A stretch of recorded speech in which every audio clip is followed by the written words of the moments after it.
آپ نے رہنا ہے، یعنی جسے ریسٹرکشنز کہتے ہیں، وہ پابندیاں بھی انسان پر ہیں، لیکن یہ انسان کیا کرتے ہیں؟ یہ سرکشی اختیار کرتے ہیں، بغاوت اختیار کرتے ہیں۔ اور یہ بھی فرما دیا کہ احکام، یعنی جو اللہ تعالیٰ کے احکام ہیں ان میں بھی سرکشی۔ اس کے بعد فرمایا وَأَن تُشْرِكُوا بِاللَّهِ مَا لَمْ يُنَزِّلْ بِهِ سُلْطَانًا، اور یہ بھی فرما دیا کہ تم اللہ کے ساتھ کسی کو شریک کرتے ہو تو اس پر بھی کوئی دلیل تمہارے پاس نہیں ہے، یعنی اس کو بھی اللہ تعالیٰ نے حرام کیا ہے، شرک کو۔ اب اس کے بعد جو فرمایا کہ وَأَن تَقُولُوا عَلَى اللَّهِ مَا لَا تَعْلَمُونَ، اور یہ جو اللہ پر تم باتیں لگاتے ہو جو تم نہیں جانتے، تو فرمایا کہ یہ بھی اللہ نے حرام کیا۔ اب اس میں یعنی حرام کو حلال کر دینا، حلال کو حرام ٹھہرا دینا، یہ بھی اس میں شامل ہے۔ یعنی خدا نے ایک چیز کو حرام کیا، اس کو اپنے اوپر ایسے ہی حلال کر لیا۔ اللہ نے ایک چیز کو حلال کیا ہے، اس کو اپنے اوپر حرام کر لینا۔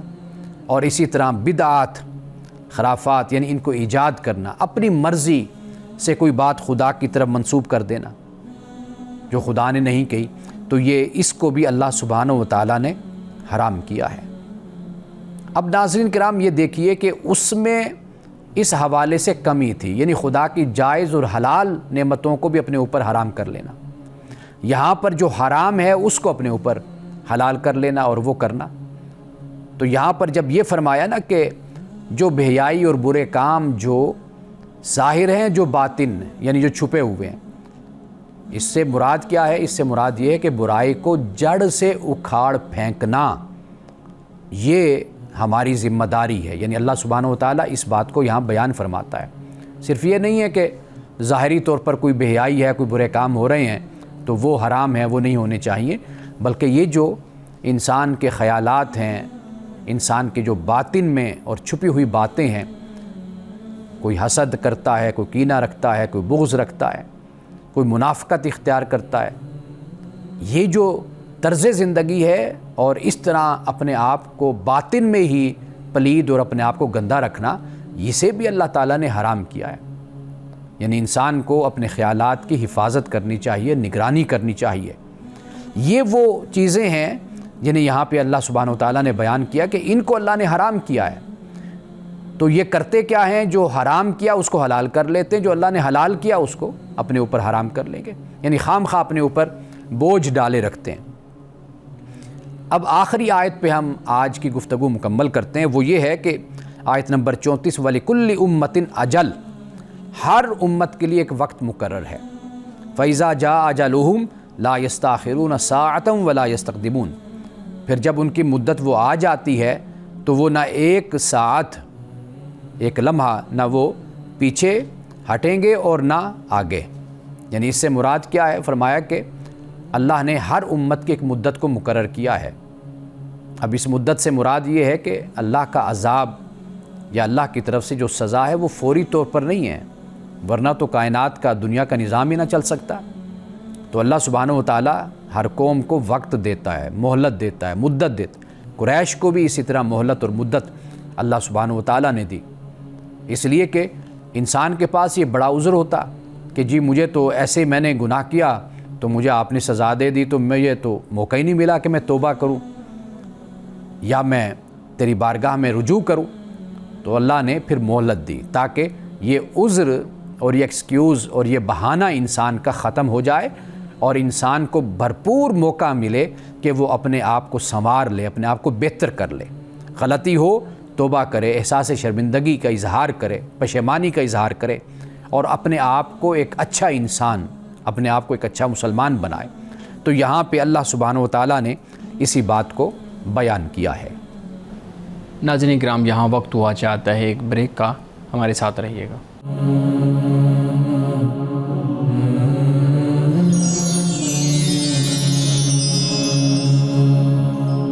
پروگرام میں ایک دفعہ پھر خوش آمدید۔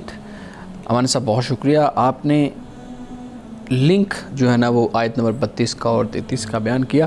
اس میں حلال اور حرام کی بات کی گئی ہے کہ کس نے جو ہے نا جس چیز کو اللہ نے حلال کیا ہے کہ کس نے اس کو حرام جو ہے نا وہ قرار دیا، تم اس کو کیوں حرام قرار دیتے ہو۔ مولانا صاحب اصول میں جاننا چاہ رہا ہوں. ہمارے ہاں حلال اور حرام کی جب بات ہوتی ہے تو بہت سی چیزوں کو ہر شخص کبھی حلال کرنے بیٹھا ہوتا ہے, کبھی حرام کرنے بیٹھا ہوتا ہے. ہماری روزمرہ کے روٹین میں یہ حلال اور حرام کے جو الفاظ ہیں وہ شامل ہو گئے ہیں. آپ بتائیے گا کہ جو اسلام ہے اس کا جو حلال اور حرام کا اصول ہے وہ بنیادی طور پہ کیا ہے؟ بنیادی طور پر جو اس کا اصول ہے وہ قرآن مجید نے اس کو بیان کیا ہے کہ حلال وہی ہے جسے اللہ سبحانہ و تعالیٰ نے حلال کیا, اور حرام وہ ہے جسے حرام کیا. یعنی آپ یوں کہہ سکتے ہیں کہ جو ہر چیز جو ہے اس کی اصل اباحت ہے, مباح ہونا ہے, اس کا جائز ہونا ہے, اس کا حلال ہونا ہے. الا یعنی مگر یہ کہ اللہ سبحانہ و تعالیٰ نے جس کو حرام قرار دے دیا. قرآن مجید میں اللہ سبحانہ و تعالیٰ نے کھانے سے متعلق بیان کیا کہ یہ حرام ہے. سورہ مائدہ میں مختلف مقامات پر, سورۃ المائدہ میں ہے, سورۃ البقرہ میں ہے, صحیح. اور اسی طرح سورۃ النحل میں بھی اس کو ایک مقام پر بیان کیا گیا ہے, کہیں پر تفصیل کے ساتھ, کہیں اختصار کے ساتھ. جی صحیح. ایک تو یہ کھانے کے حوالے سے اللہ سبحانہ و تعالیٰ نے بیان کیا. اسی طرح شراب ہے, اس کو بھی بیان کیا گیا. اسی طرح بہت کچھ ایسا ہے کہ جس کا تعلق انسان کے اخلاق کے ساتھ ہے, اس کو بھی بیان کیا گیا کہ یہ حرکات, عادات یہ تم پر حرام ہیں. تو ایسا بہت کچھ ہے جسے قرآن مجید نے بیان کیا ہے. تو بنیادی جو بات ہے ایک تو یہ ہے کہ انسان کا جو وجود ہے وہ اخلاقی وجود ہے. تو جہاں اخلاق کا معاملہ اور مسئلہ آتا ہے تو وہاں پر مذہب پھر آپ کی رہنمائی کرتا ہے. اور چونکہ انسان کا جو کھانا ہے, انسان کا جو پینا ہے, یہ در حقیقت انسان پر اثر انداز ہوتا ہے, تو لہٰذا وہ بھی بتا دیا کہ انسان کی جو سوچ ہے, انسان کا جو کردار ہے, اخلاق ہے, یہ اسی پر ہی کھڑا ہوتا ہے جو انسان کھاتا ہے, جو انسان پیتا ہے, جو جزو بدن انسان کا رزق بنتا ہے. اگر وہ رزق جو ہے وہ حرام ذرائع کا ہوگا, ظلم کا, تعدی کا, جس کا بیان یہاں پر ہم نے کیا ہے, حق تلفی کا, تو اس سے پھر انسان کی جو شخصیت تیار ہوتی ہے وہ پھر خونخوار درندے کی شخصیت ہوتی ہے. تو انسان کے لیے اس لیے اللہ سبحانہ و تعالیٰ نے جن چیزوں کو حرام کرنا تھا اور بتایا جو انسان کے جسمانی اور روحانی طور پر انسان کے لیے مضر ہے, اس کے بارے میں تفصیل اللہ سبحانہ و تعالیٰ نے بیان فرمائی. جی بالکل ٹھیک ہے. جی شارق آپ سوال کرنا چاہ رہے ہیں؟ جی شکریہ. ہم نے کئی مرتبہ یہ سنا ہے کہ اللہ تعالیٰ نے ہمیں دنیاوی معاملات کو ترک کرنے کا نہیں کہا بلکہ اعتدال کی بات کی ہے. تو اس بارے میں بتائیے کہ ہم اپنی زندگیوں میں بیلنس کو, اعتدال کو کیسے شامل کر سکتے ہیں؟ قرآن مجید کو اگر ہم پڑھتے ہیں, مطالعہ کرتے ہیں, تو میں مختلف مقامات پر اور جہاں میں بیٹھتا ہوں اس پر ہم بات اکثر طور پر کرتے ہیں, وہ یہ ہے کہ انسان کو اللہ سبحانہ و تعالیٰ نے بہت سی خوبیاں اور صلاحیتیں دے کر انسان کو پیدا کیا. یہ جو خوبیاں ہیں, یہ جو صلاحیتیں ہیں, انسان کا تخیل ہے, انسان کا علم ہے, انسان کی پیاس ہے, ایک کریوسٹی ہے, طلب ہے, یہ انسان کو کئی دفعہ حدود سے باہر بھی نکال دیتی ہے. یعنی انسان وہ راستہ بھی اس کے لیے اختیار کرتا ہے کہ جو راستہ اس کو اختیار نہیں کرنا چاہیے, اور وہ اس کے لیے مہلک ہوتا ہے. ہم جب قرآن مجید کو پڑھتے ہیں تو قرآن ہماری شخصیت میں توازن اور اعتدال کو پیدا کرتا ہے. یعنی اب آپ دیکھیے, ہم نے یہاں پر قسط پر گفتگو کی تھی, بالکل 2-3 پروگرام پہلے. اب قسط کا مطلب ہی یہی ہے کہ اعتدال اور توازن کے ساتھ ہر چیز میں یعنی اس کو قائم رکھنا, اعتدال اور توازن کو. یعنی وہ معاشرت ہے, وہ معیشت ہے, وہ سیاست ہے, وہ انسان کی ذاتی زندگی ہے, شخصیت ہے, خاندان ہے, سب میں یہ قسط کو قائم کرنا, توازن اور اعتدال کو اور عدل کو. یہ جب ہم قرآن مجید کا مطالعہ کریں گے, ہم پڑھیں گے, تو پھر خود بخود انسانی شخصیت میں یہ اعتدال اور توازن پیدا ہوتا ہے. لیکن اگر یہ چیز نہ ہو تو پھر افراط و تفریط کی صورت پیدا ہو جاتی ہے. دنیا میں ایسے فلسفے بھی موجود ہیں, ایسے نظریے بھی موجود ہیں جس میں پھر آپ دیکھیے کہ انسان اپنی طرف سے وہ انداز, وہ طریقے اختیار کرتا ہے کہ جس سے انسان پھر دنیا سے بے رغبتی, دنیا سے ہٹ جانا, پھر زہد, پھر رہبانیت, پھر جوگ, پھر یہ راستے انسان اختیار کرنا شروع کر دیتا ہے. وہ پھر ایک دوسری انتہا ہو جاتی ہے.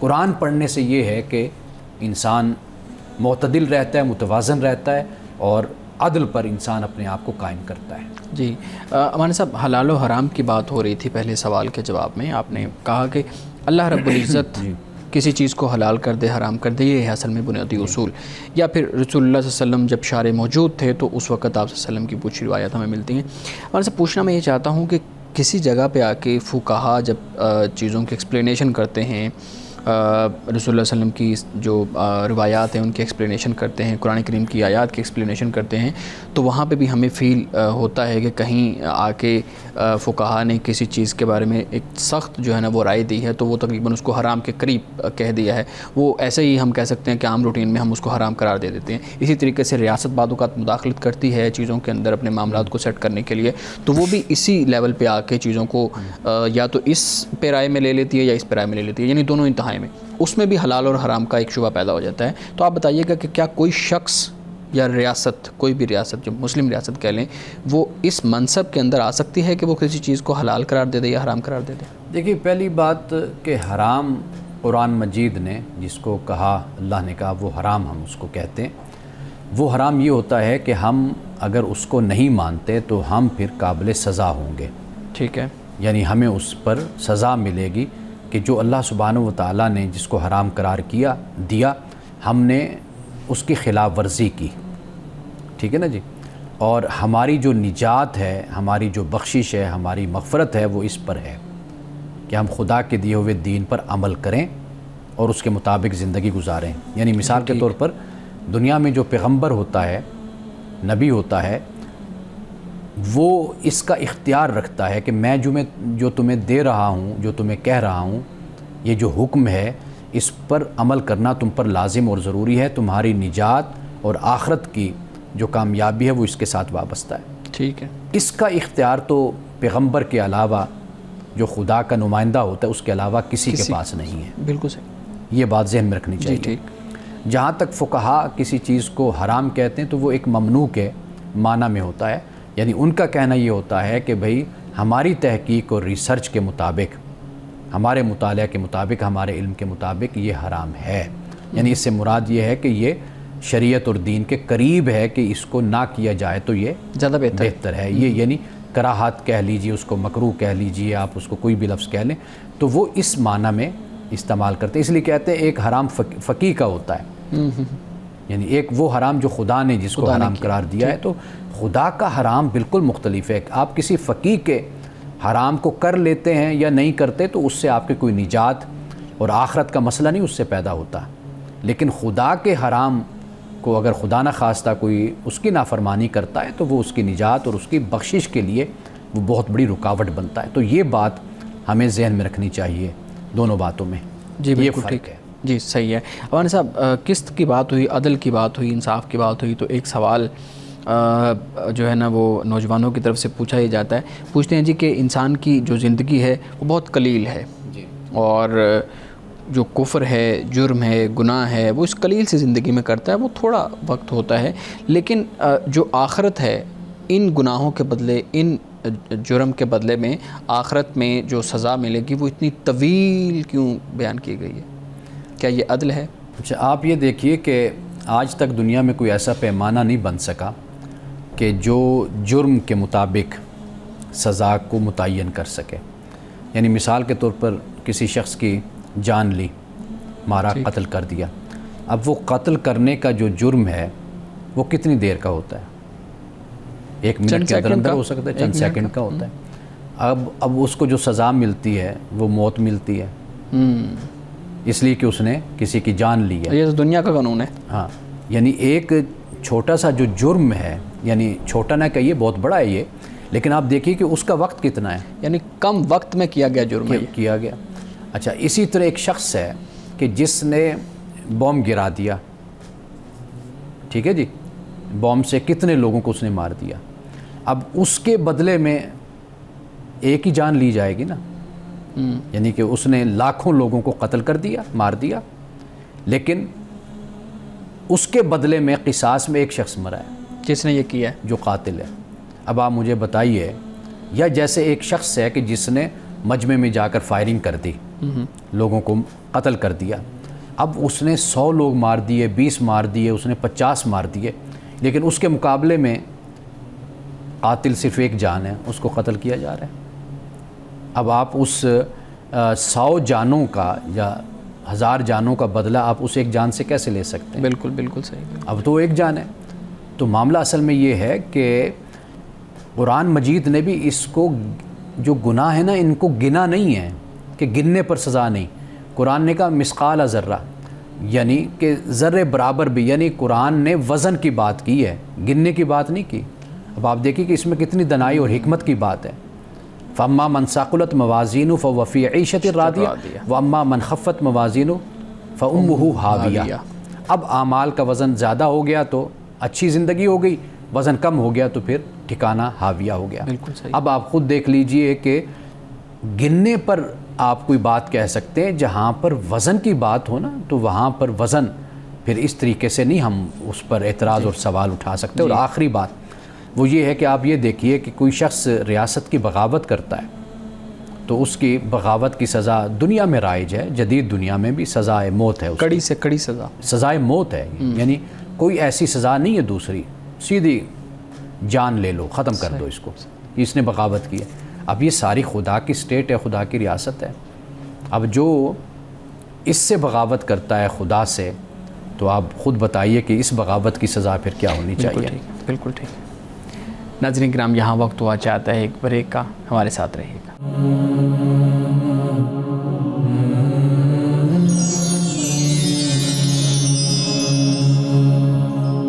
پروگرام میں ایک دفعہ پھر خوش آمدید۔ امان صاحب، رمضان کا مہینہ قریب ہے تو ہمارے ہاں ایک پریکٹس دیکھی جاتی ہے کہ بینکوں میں سے جو رقم موجود ہوتی ہے اس میں سے زکوٰۃ کاٹ لی جاتی ہے، تو یوں محسوس ہوتا ہے کہ شاید جو رمضان کا مہینہ ہے اس کو اللہ رب العزت نے مختص کیا ہوا ہے زکوٰۃ کی ادائیگی کے لیے، صدقات کی ادائیگی کے لیے۔ آپ یہ بتائیے گا کہ کیا شریعت نے زکوٰۃ صدقات کی ادائیگی کے لیے کوئی خاص مہینہ، کوئی خاص دن متعین کی ہے؟ ایسا کوئی مہینہ یا کوئی وقت یا کوئی دن شریعت میں مقرر نہیں کیا گیا۔ اصل جو بات ہے اس میں جو حکمت ہے وہ یہ ہے کہ رمضان المبارک کا مہینہ چونکہ اجر اور ثواب کا مہینہ ہے، اور خاص طور پر رسول اللہ صلی اللہ علیہ وسلم کی احادیث ہمیں یہ بتاتی ہیں کہ آپ نے جب رمضان کی آمد ہوتی تو یا رمضان کا آغاز ہو چکا ہوتا تو آپ صحابہ کو رمضان کے بارے میں بتایا کرتے تھے۔ وہاں پر یہ ذکر ہوتا ہے کہ جیسے کوئی نفل ہے تو وہ فرض کے برابر ثواب ہے، تو فرض ہے تو وہ اس کا ثواب کہیں زیادہ بڑھ جاتا ہے، ٹھیک ہے نا، اس سے گنا، اور اس سے بھی کہیں زیادہ اس کا اجر اور ثواب ملتا ہے۔ تو یہ مسلمانوں کے پیش نظر بات ہوتی ہے۔ رسول اللہ صلی اللہ علیہ وسلم کی یہ حدیث آپ کہہ لیجئے، اللہ کے جو نیک بندے ہیں ان کا یہ ایک طریقہ آپ کہہ لیجئے، یہ رائج رہا ہے 1500 سال میں کہ وہ ہمیشہ رمضان میں زیادہ سے زیادہ انفاق کرتے تھے۔ خود رسول اللہ رمضان میں انفاق فرماتے تھے۔ حضرت ابن عباس کہتے ہیں کہ رمضان میں آپ اتنا یعنی انفاق اور خرچ کرتے کہ جیسے تیز آندھی بھی آپ کا مقابلہ نہیں کر سکتی تھی، تیز ہوا بھی، اتنا زیادہ۔ تو یہ رسول اللہ کی سنت میں مسلمان آپ سے محبت کرتا ہے، آپ کی سنت سے، آپ کے طریقے سے، تو اس وجہ سے یہ رائج ہوا ہے طریقہ۔ ورنہ جو شرط ہے بنیادی طور پر وہ یہ ہے کہ جس مال پر ایک سال گزرتا ہے، جس رقم پر، سونا پر، چاندی ہو، جو بھی سال جس پر گزرتا ہے تو اس پر آپ پر زکوٰۃ فرض ہوتی ہے، وہ خواہ جس مہینے میں بھی ہو۔ جی بالکل ٹھیک ہے۔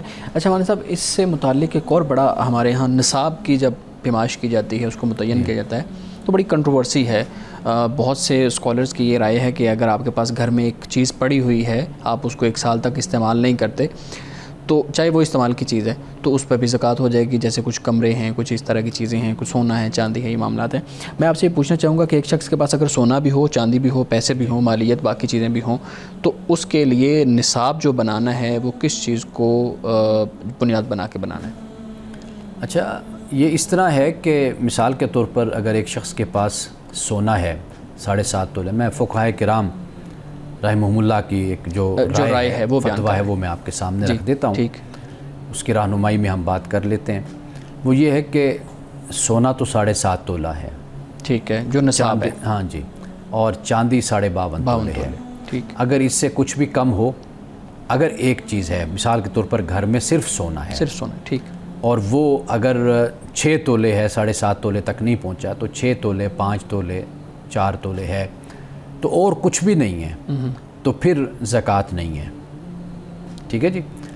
اگر سونا جو ہے وہ کم ہے لیکن چاندی اس کے ساتھ موجود ہے تھوڑی سی بھی ہے یا دیگر نقدی موجود ہے, پھر فقہا کہتے ہیں کہ بھئی آپ پھر چاندی کا نصاب بنا لیں گے. ٹھیک ہے, سونے کا نہیں بنائیں گے کیونکہ چاندی سونا مہنگا ہے. تو چاندی کو پہنچنا یہ آسان ہے, تو اس میں فقراء کا غریبوں کا فائدہ ہے. یعنی آپ کے پاس اگر مثال کے طور پر 5 تولے سونا ہے تو باقی جو 2.5 تولے ہے وہ چاندی جو ہے اس میں اگر ہم شامل کر لیں تو یا تو وہ 7.5 تولے تک پہنچ جاتا ہے, یا یہ معاملہ ہے کہ اگر یعنی سونے کو چاندی بنا لیں, ہاں اس میں کنورٹ کر لیں, اس میں اور پھر جتنی رقم اور جو رقم بنتی ہے وہ آپ اس کے مطابق اس کو ادا کریں. یعنی یہ فقہا کہ آپ نے دی.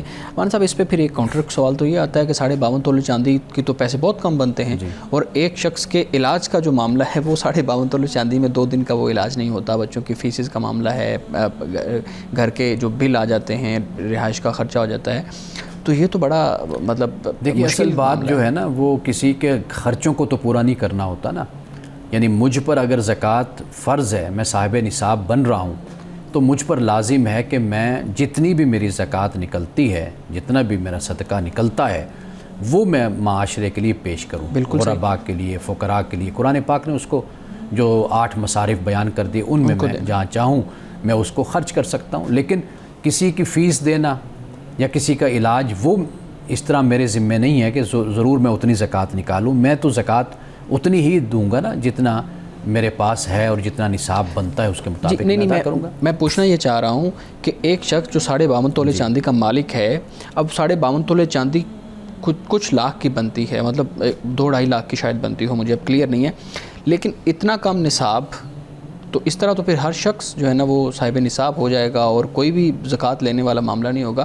تو بہت سے لوگ یہ کہتے ہیں کہ جو سونے کا نصاب ہے اس کو بنانا چاہیے. تو آپ کی کیا رائے ہے کہ 7.5 تولے سونے کا نصاب بنانے میں کوئی قباحت تو نہیں؟ دیکھیے میں نے فقہا کی ایک رائے آپ سامنے رکھی, وہ کہتے ہیں کہ چاندی کو بنانا یہ زیادہ بہتر ہے کیونکہ اس میں زیادہ گنجائش اور امکان بڑھ جاتا ہے کہ وہ زکوٰۃ نکالے گا, اور اس طرح لوگوں تک ایک رقم جو ہے وہ پہنچے گی, لوگوں کو اس سے فائدہ ہوگا.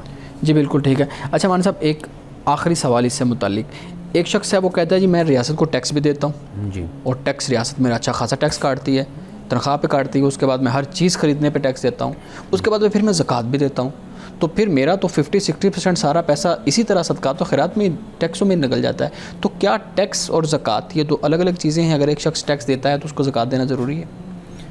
دیکھیے ہمارے جو 1400 سال سے ہم دیکھتے ہیں, خاص طور پر فقہا کے زمانے سے ہم دیکھتے ہیں, تو ہمیں یہ بات علیحدہ ہی نظر آتی ہے. یعنی ٹیکس اور زکوٰۃ یہ مختلف ہے. زکوٰۃ کو ہمارے علماء نے, مفسرین نے, فقہا نے, ائمہ نے اس کو شامل کیا عبادت میں. اچھا کہ یہ عبادت سے اس کا تعلق ہے, خدا کی طرف سے یہ فرض ہے جو ہر صورت میں آپ نے ادا کرنا ہے. جہاں تک ٹیکس کا معاملہ ہے وہ ریاست کا اس سے تعلق ہو جاتا ہے. ریاست جب مناسب سمجھتی ہے وہ لگاتی ہے, جو آپ کی آمدن بنتی ہے, آپ جو استفادہ کر رہے ہیں, فائدہ اٹھا رہے ہیں.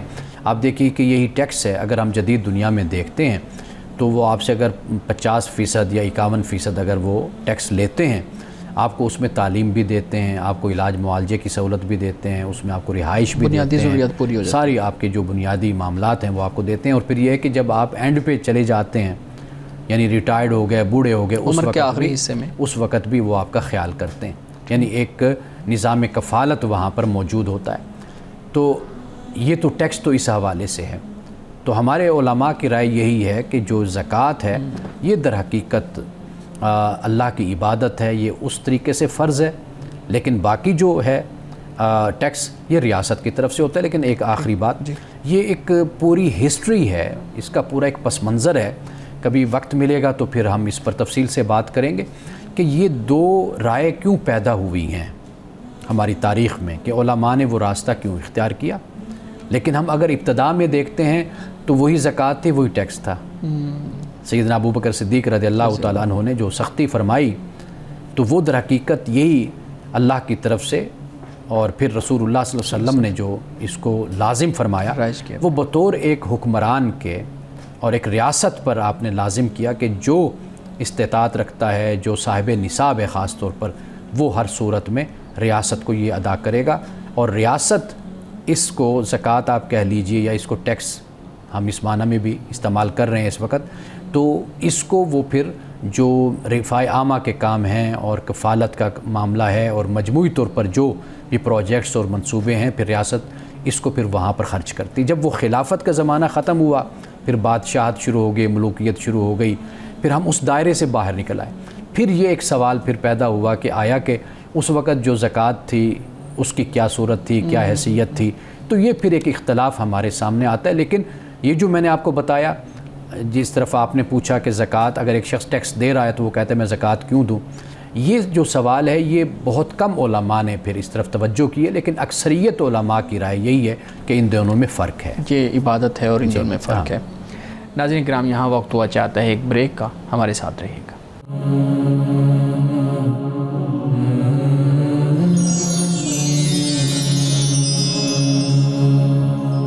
پروگرام میں ایک دفعہ پھر خوش آمدید۔ جی اشاری کا آپ سوال رکھیے گا۔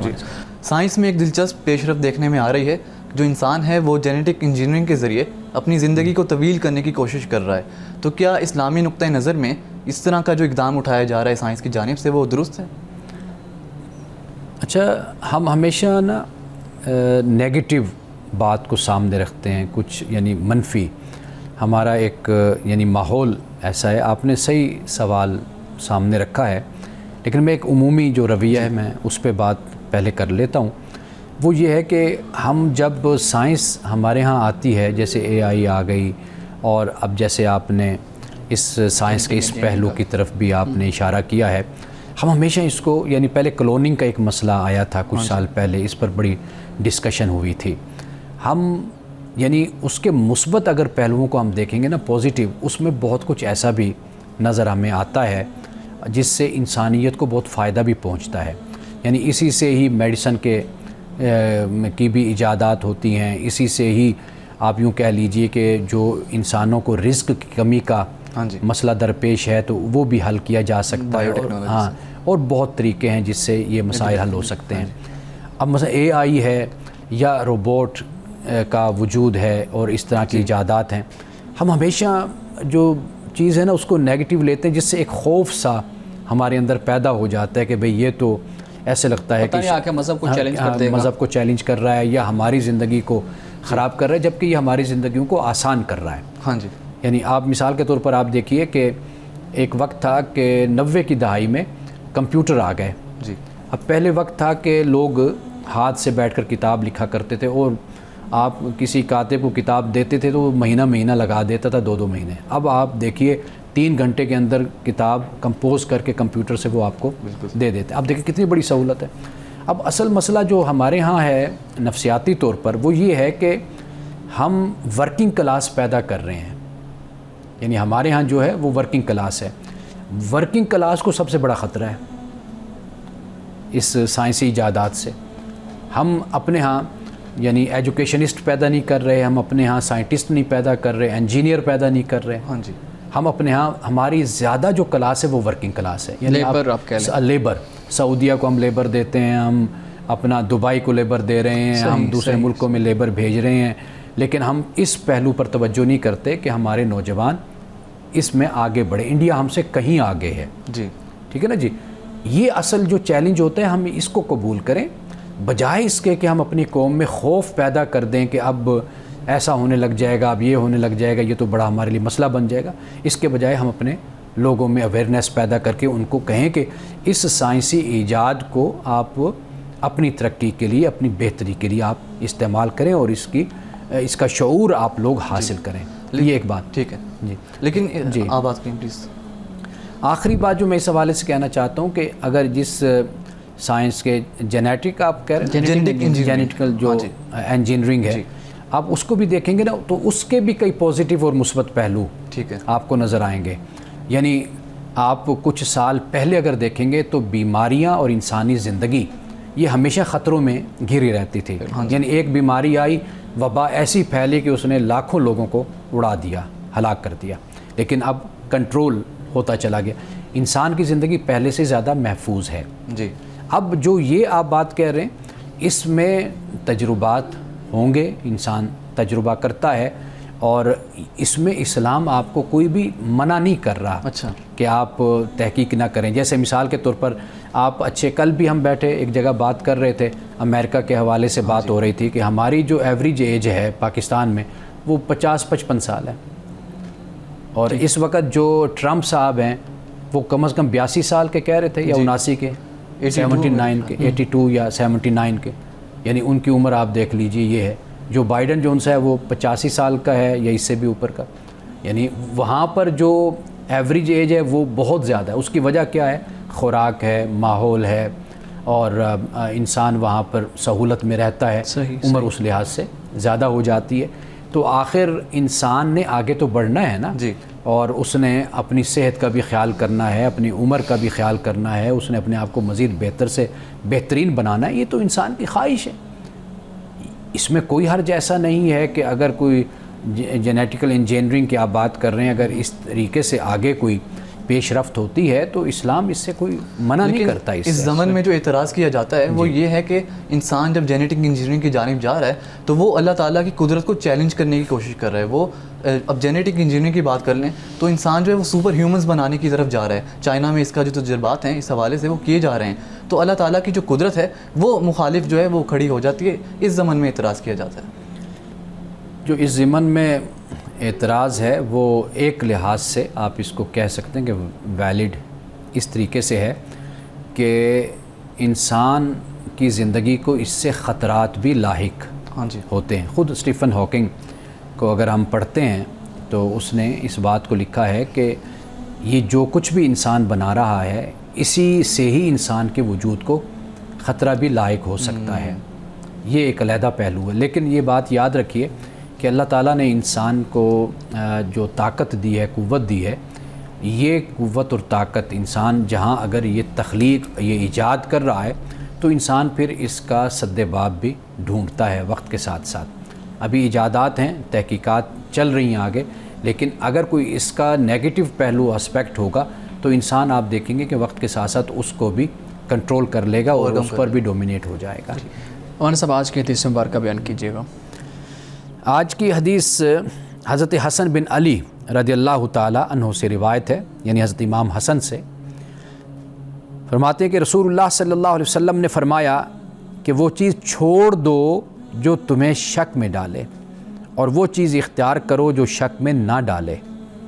بس بے شک سچ اطمینان ہے اور جھوٹ شک ہے.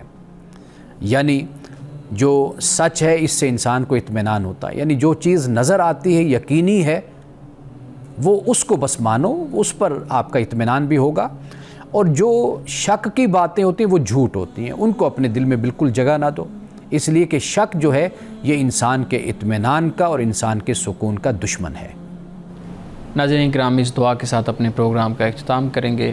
اللہ رب العزت حسن کلام اور تاثیر کلام عطا فرمائے، ہماری زبان کے گروں کو کھول دے اور سننے والوں تک خیر کا پیغام پہنچے. اجازت دیجیے، خدا حافظ.